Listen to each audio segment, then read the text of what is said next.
Able to see clearly inside your heart. You've had me in deep hypnosis, and I asked you not to do that.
Happy Friday, everyone.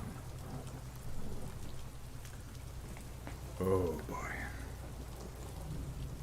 We got ourselves a long weekend ahead of us, so no reason to complain now. Let's see.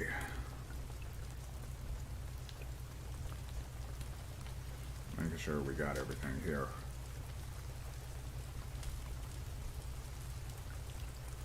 Alright, cool. Seems like I got everything that I can get out there. Pity. Doesn't seem everybody caught on. Let me see something. Yeah.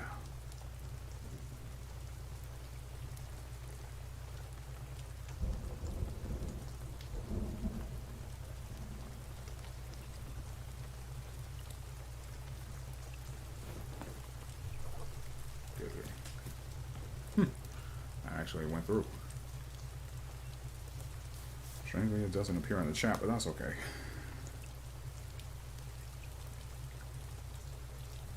I implore all of you, if you're listening to this in any capacity, please head over to Twitch and go ahead and build the audience there. One more chat just to see if everything's working.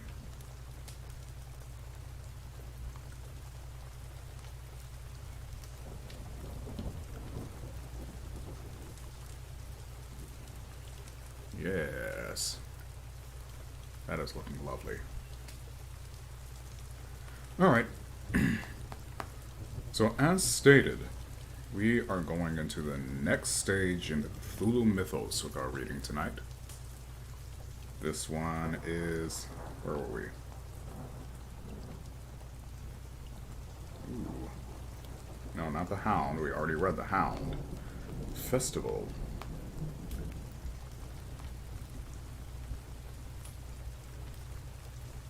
Yes. Ooh, it shouldn't take too long. Yeah, that's plenty enough. Plenty enough for a good Friday evening reading. Thank you all for joining. Those who are listening by recording, thank you for listening to the recording at least, and I implore you to go over and subscribe to the Twitch channel if you haven't already. We are going to be reading tonight The Festival by H.P. Lovecraft. And, yeah, this is going to be a bit of an unusual one from what I can gather. Excuse me. For those of you who haven't been here before, please know ahead of time that this is not a prepared performance. I have personally never even read the story myself. It will be a first time reading for me. Just allow me to go ahead and get some cough maintenance in my mouth before I get into this, to make it as least disturbing as possible. You may hear mispronunciations, slip-ups, hiccup or two. Just imagine that we're all sitting in this little library corner that I have depicted here, and that we're all enjoying this story together. Wherever you are, whenever you're listening to this, just enjoy.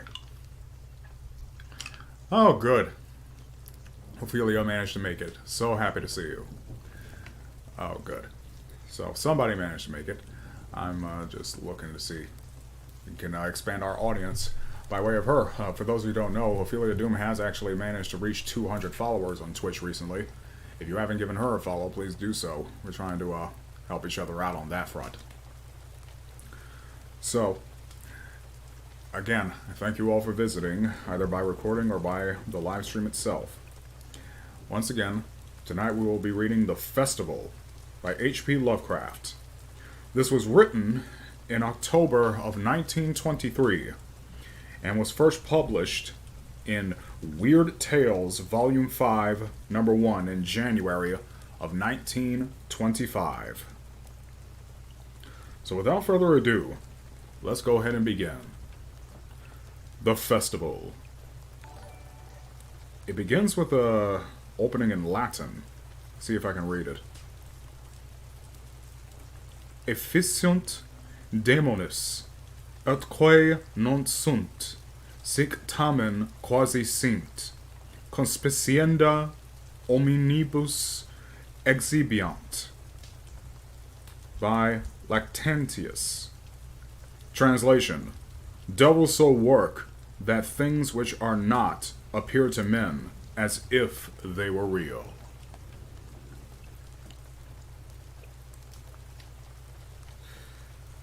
I was far from home, and the spell of the eastern sea was upon me. In the twilight, I heard it pounding on the rocks, and I knew it lay just over the hill, where the twisting willows writhed against the clearing sky and the first stars of evening, forgive me.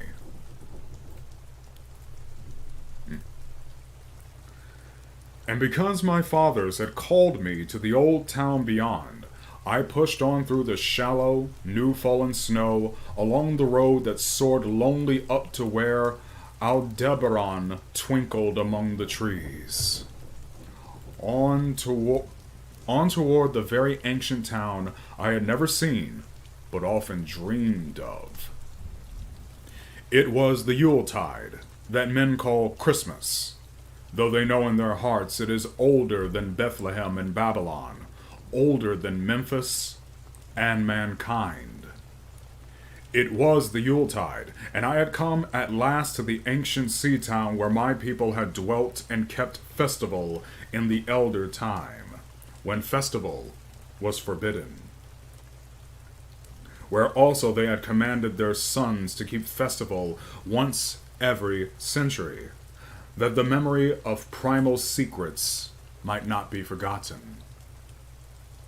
Mine were an old people, and were old even when this land was settled 300 years before. And they were strange, because they had come as dark furtive folk from opiate southern gardens of orchids, and spoken another tongue, before they learnt the tongue of the blue-eyed fishers. And now they were scattered, and shared only the rituals of mysteries that none living could understand. I was the only one who came back that night to the old fishing town as legend bade, for only the poor and the lonely remember. Then beyond the hill's crest I saw Kingsport outspread frostily in the gloaming, snowy Kingsport, with its ancient vanes and steeples, ridge poles and chimney pots, wharves and small bridges, willow trees and graveyards. Endless labyrinths of steep, narrow, crooked streets and dizzy church-crowned central peak that time durst not touch. Ceaseless mazes of colonial houses piled and scattered at all angles and levels like a child's disordered blocks. Antiquity hovering on gray wings over winter-whitened gables and gambrel roofs. Fanlights and small-paned windows, one by one, gleaming out in the cold dusk to join Orion and the archaic stars. And against the rotting wharves the sea pounded, the secretive, immemorial sea out of which the people had come in the elder time. Beside the road at its crest, a still higher summit rose, bleak and windswept, and I saw that it was a burying ground where black gravestones stuck ghoulishly through the snow, like the decayed fingernails of a gigantic corpse. The printless road was very lonely, and sometimes I thought I heard a distant, horrible creaking, as of a gibbet in the wind. They had hanged 4 kinsmen of mine for witchcraft in 1692, but I did not know just where. As the road wound down the seaward slope, I listened for the merry sounds of a village at evening, but I did not hear them. Then I thought of the season, and felt that these old Puritan folk might well have Christmas customs strange to me, and full of silent hearthside prayer. So after that, I did not listen for merriment, or look for wayfarers, but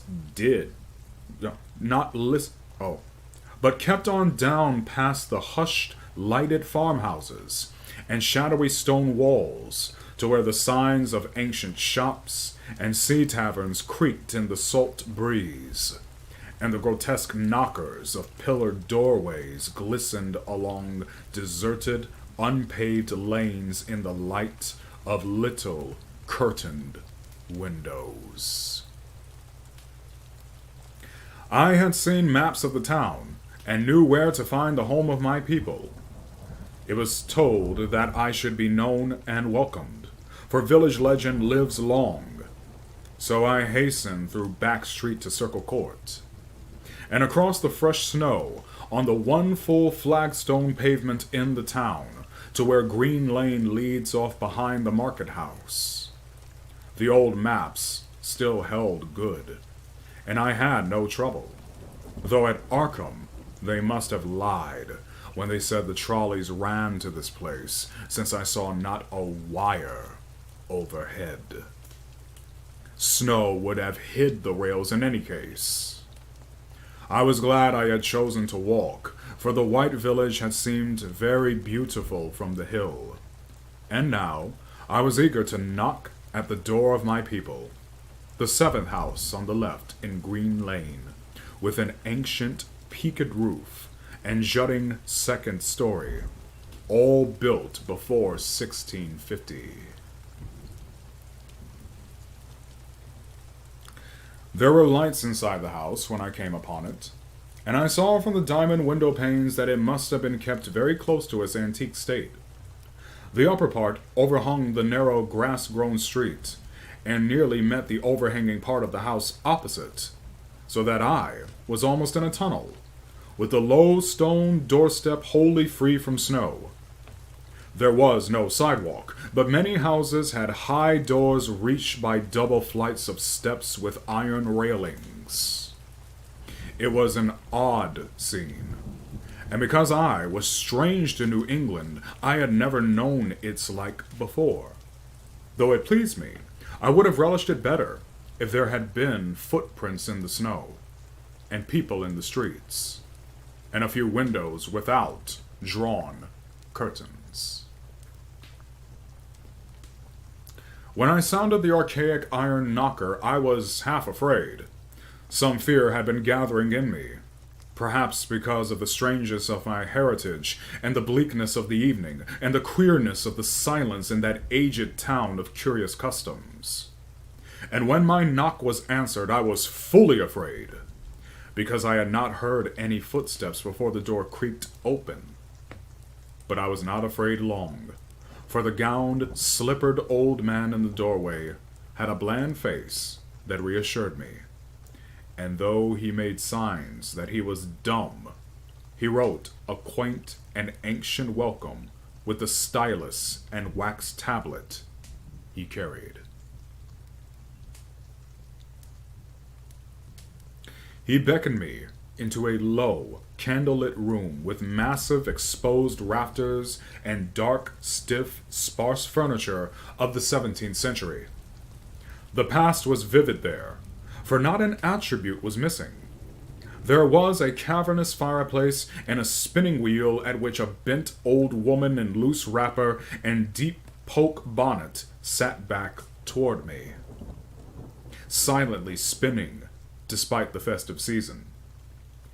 An indefinite dampness seemed upon the place, and I marveled that no fire should be blazing. The high-backed settle faced the row of curtained windows at the left, and seemed to be occupied, though I was not sure. I did not like everything about what I saw, and felt again the fear I had had. This fear grew stronger from what had before lessened it, for the more I looked at the old man's bland face, the more its very blandness terrified me. The eyes never moved, and the skin was too like wax. Finally, I was sure it was not a face at all, but a fiendishly cunning mask. But the flabby hands, curiously gloved, wrote genially on the tablet, and told me I must wait a while before I could be led to the place of festival. Pointing to a chair, table, and pile of books, the old man now left the room. And when I sat down to read, I saw that the books were hoary and moldy, and that they included old Moister's wild marvels of science, the terrible Sadducismus Triumphantus of Joseph Ganville, published in 1681, the shocking Demonolatria of Remigius, printed in 1595 at Lyons, and worst of all, the unmentionable Necronomicon of the mad Arab Abdul Al-Hazred. Let me make sure I get that right. Al-Hazred. In Olus Wormius's forbidden Latin translation, a book which I had never seen, but of which I had heard monstrous things whispered. No one spoke to me, but I could hear the creaking of signs in the wind outside and the whir of the wheel as the bonneted old woman continued her silent spinning. I thought the room and the books and the people very morbid and disquieting. But because an old tradition of my father's had summoned me to strange feastings, I resolved to expect queer things. So I tried to read, and soon became tremblingly absorbed by something I found in that accursed Necronomicon. Let me make sure everything's muted. Yes. A thought and a legend too hideous for sanity or consciousness. But I disliked it when I fancied I heard the closing of one of the windows that the settle faced, as if it had been stealthily opened. It had seemed to follow a whirring that was not of the old woman's spinning wheel. This was not much, though, for the old woman was spinning very hard, and the aged clock had been striking. After that, I lost the feeling that there were persons on the settle, and was reading intently and shudderingly when the old man came back booted and dressed in a loose antique costume, and sat down on that very bench, so that I could not see him. It was certainly nervous waiting, and the blasphemous book in my hands made it doubly so. When 11 struck, however, the old man stood up, glided to a massive carved chest in a corner, and got 2 hooded cloaks, one of which he donned, and the other of which he draped round the old woman, who was ceasing her monotonous spinning. Then they both started for the outer door, the woman lamely creeping, and the old man, after picking up the very book I had been reading, beckoning me, as he drew his hood over that unmoving face, or mask. He went out into the moonless and tortuous network of that incredibly ancient town, went out as the lights in the curtained windows disappeared one by one, and the dog star leered at the throng of cowed, cloaked figures that poured silently from every doorway, and formed monstrous processions up this street and that, past the creaking signs and antediluvian gables, the thatched roofs and diamond-paned windows, threading precipitous lanes where decaying houses overlapped and crumbled together, gliding across open courts and churchyards, where the bobbing lanterns made eldritch, drunken constellations. Amid these hushed throngs, I followed my voiceless guides, jostled by elbows that seemed preternaturally soft, and pressed by chests and stomachs that seemed abnormally pulpy. But seeing never a face, and hearing never a word, up the eerie column slithered, and I saw that all the travelers were converging, as they followed near a sort of focus of crazy alleys at the top of a high hill in the center of the town, where perched a great white church. I had seen it from the road's crest when I looked at Kingsport in the new dusk, and it had made me shiver, because Aldebaran had seemed to balance itself a moment on the ghostly spire. There was an open space around the church, partly a churchyard with spectral shafts, and partly a half-paved square swept nearly bare of snow by the wind, and lined with unwholesomely archaic houses having peaked roofs and overhanging gables. Death fires danced over the tombs, revealing gruesome vistas, though queerly failing to cast any shadows. Past the churchyard, where there were no houses, I could see over the hill's summit, and watch the glimmer of stars on the harbor, though the town was invisible in the dark. Only once in a while, a lanthorn bobbed horribly through serpentine alleys on its way to overtake the throng that was now slipping speechlessly into the church. I waited till the crowd had oozed into the black doorway, until all the stragglers had followed. The old man was pulling at my sleeve, but I was determined to be the last. Then I finally went, the sinister man and the old spinning woman before me. Crossing the threshold into that swarming temple of unknown darkness, I turned once to look at the outside world as the churchyard phosphorescence cast a sickly glow on the hilltop pavement. And as I did, so I shuddered. For though the wind had not left much snow, a few patches did remain on the path near the door. And in that fleeting backward look, it seemed to my troubled eyes that they bore no mark of passing feet, not even mine. The church was scarce lighted by all the lanthorns that had entered it, for most of the throng had already vanished. They had streamed up the aisle between the high white pews to the trapdoor of the vaults, which yawned loathsomely open just before the pulpit, and were now squirming noiselessly in. I followed dumbly through the foot-worn steps and into the dark, suffocating crypt. The tale of that sinuous line of night marchers seemed very horrible, and as I saw them wriggling into a venerable tomb, they seemed more horrible still.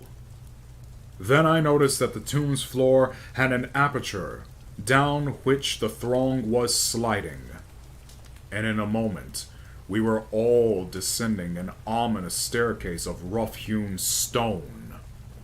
A narrow spiral staircase, damp and peculiarly odorous, that wound endlessly down into the bowels of the hill, past monotonous walls of dripping stone blocks and crumbling mortar.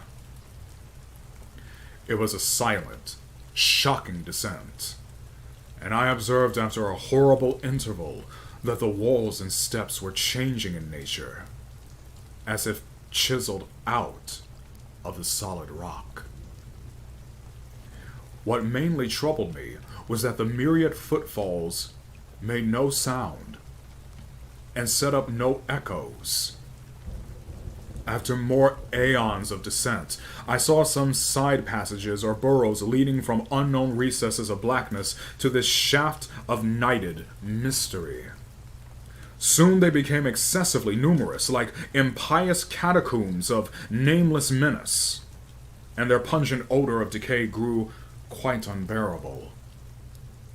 I knew we must have passed down through the mountain and beneath the earth of Kingsport itself, and I shivered that a town should be so aged and maggoty with subterraneous evil. Then I saw the lurid shimmering of pale light, and heard the insidious lapping of sunless waters. Again I shivered, for I did not like the things that the night had brought, and wished bitterly that no forefather had summoned me to this primal rite. As the steps in the passage grew broader, I heard another sound, the thin, whining mockery of a feeble flute. And suddenly, there spread out before me the boundless vista of an inner world. a vast fungus shore litten by a belching column of sick greenish flame, and washed by a wide, oily river that flowed from abysses frightful and unsuspected to join the blackest gulfs of immemorial ocean. Fainting and gasping, I looked at that unhallowed Erebus of Titan toadstools, leprous fire, and slimy water, and saw the cloaked throngs forming a semicircle around the blazing pillar. It was the Yule Rite, older than man and fated to survive him. The primal rite of the solstice and of spring's promise beyond the snows, the rite of fire and evergreen, light and music. And in the Stygian grotto, I saw them do the rite, and adore the sick pillar of flame, and throw into the water handfuls gouged out of the vicious vegetation, which glittered green in the chlorotic glare. I saw this, and I saw something amorphously squatted far away from the light, piping noisomely on a flute. And as the thing piped, I thought I heard noxious, muffled flutterings in the folded darkness where I could not see.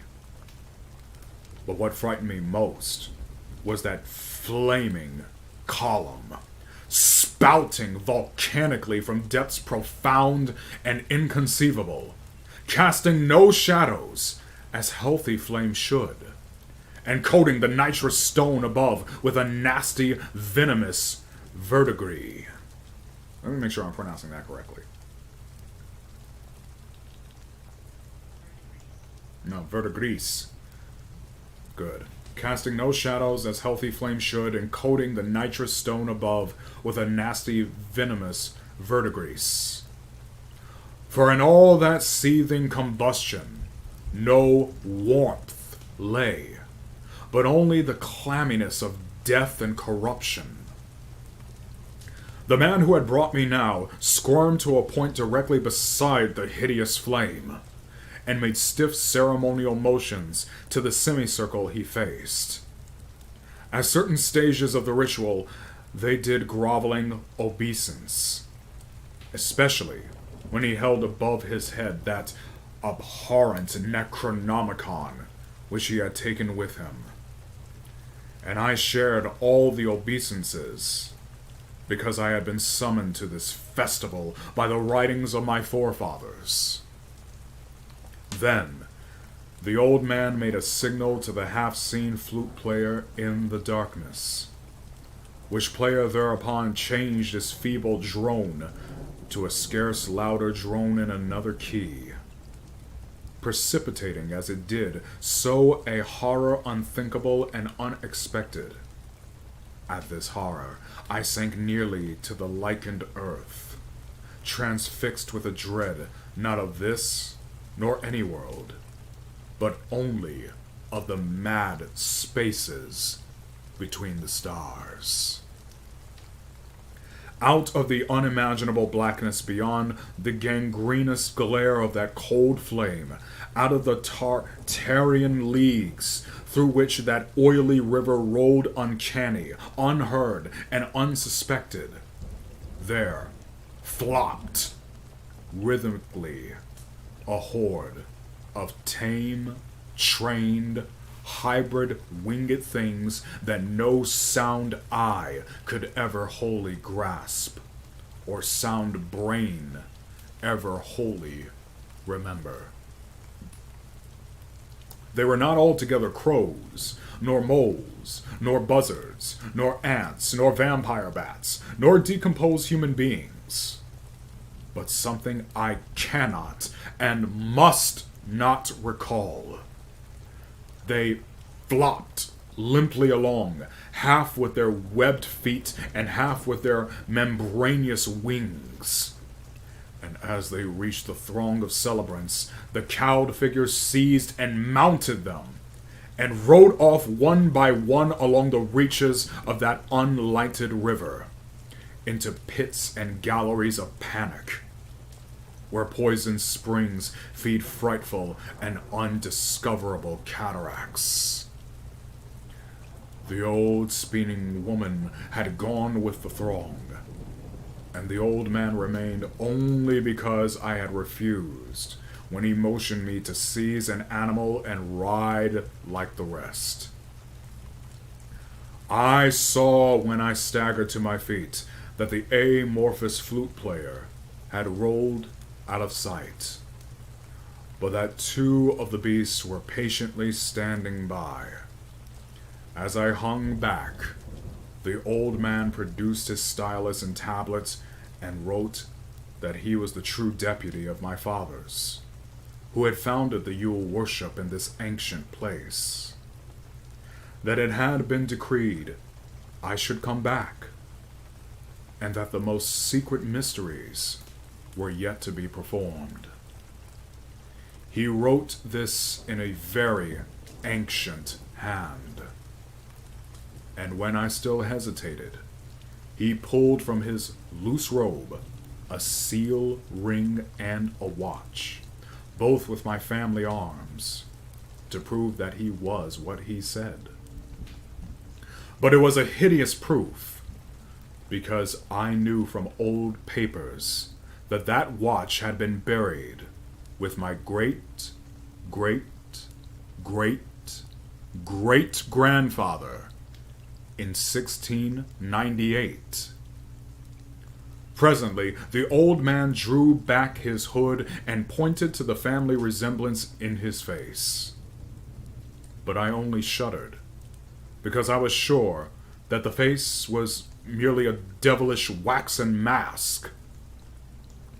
The flopping animals were now scratching restlessly at the lichens, and I saw that the old man was nearly as restless himself.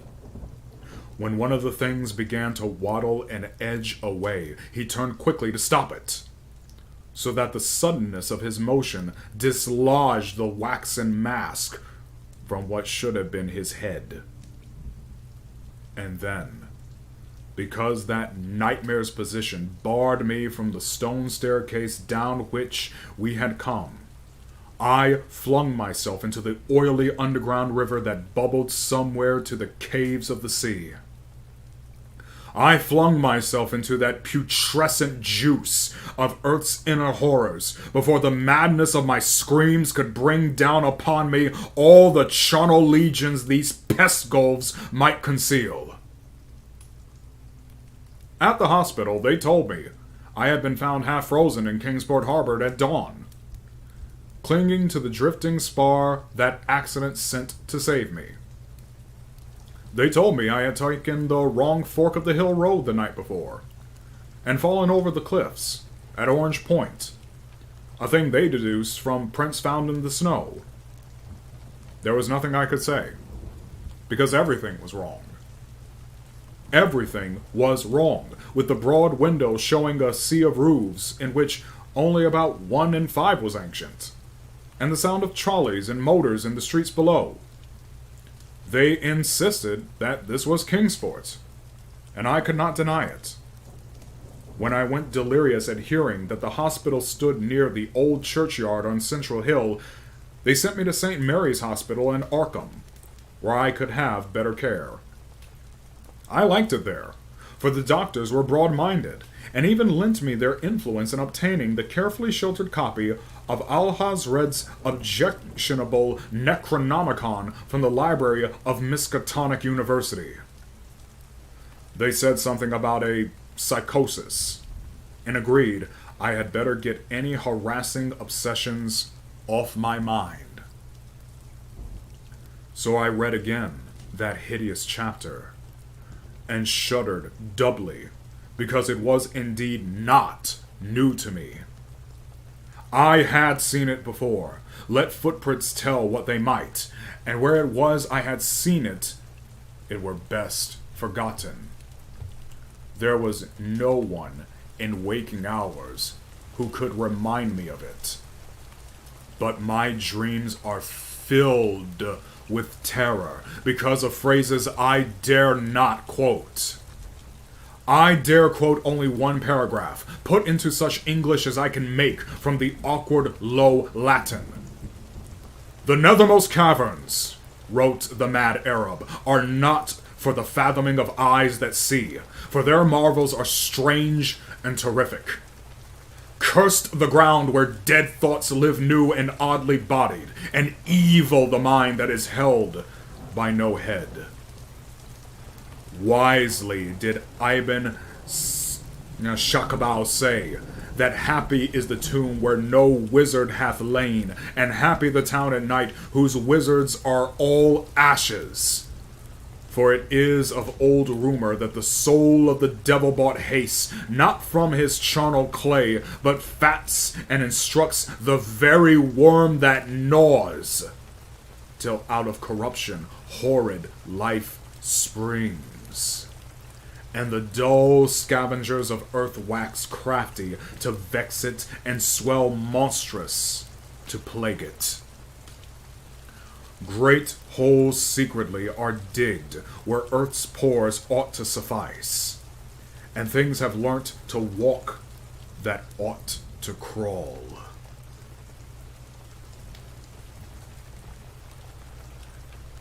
That was The Festival by H.P. Lovecraft. I hope everyone enjoyed that reading. And I hope you are thirsty for more, because the next piece is the legendary, the one and only, the ever infamous short story, The Call of Cthulhu. That is going to be a hoot.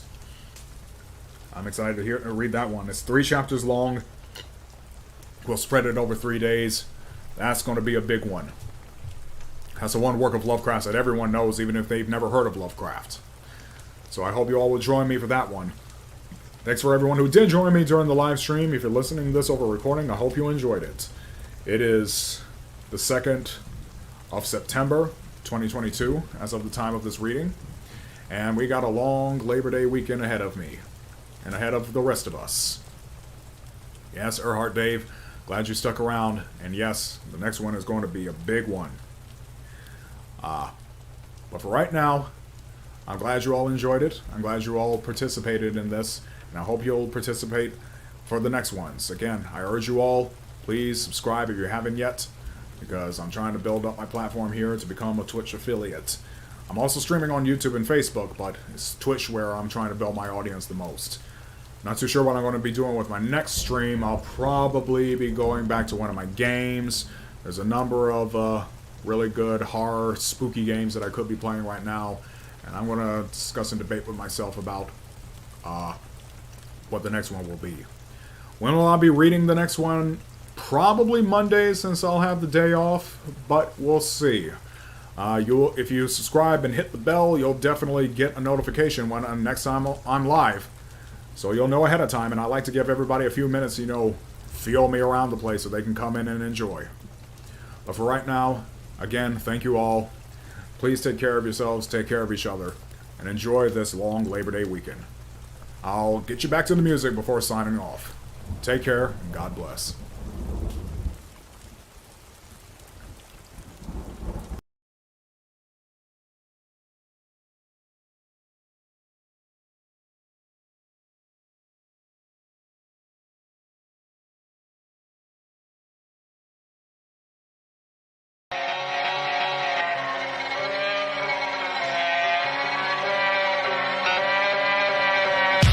Same goal intention.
next time.